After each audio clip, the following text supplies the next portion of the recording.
Shaplapur union পরিষদে চুরির ঘটনায় গতকাল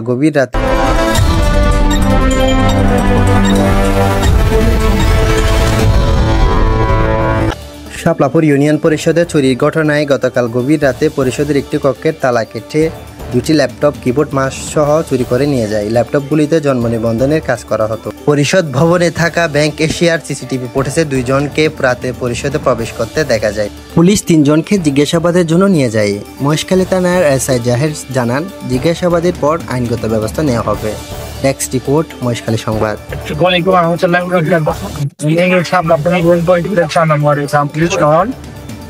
কালকে আমি দুর্গাপূজায় ডিউটি করতে গেছি মাগরিবের পরে। ডিউটি করতে যাওয়ায় আমাকে তারকিস করে বসে আছে, এটা আমি নিজেও জানি না। আমি ডিউটি করতেছি, ওই তখন রাত 10টার দিকে কারেন্ট চলে গেছে। তখন ওই আমাদের শাপলাপুর ইউনিয়ন পরিষদের রুম থেকে পরিষদের রুম থেকে তখন তিনজনে যে সিসিটিভি ফুটেজ করা দেখা যাচ্ছে, ওই 3 জনে আমাদের পরিষদ থেকে ল্যাপটপ লুটপাট করছে এবং আমার ধারণা আরো আছে।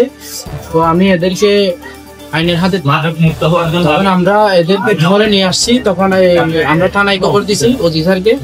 ওসি স্যার পুলিশ পাঠাইছে, সন্দেহভাজন তাদেরকে থানায় নিয়ে যাওয়া হচ্ছে। 3 জনকে নাম জানো?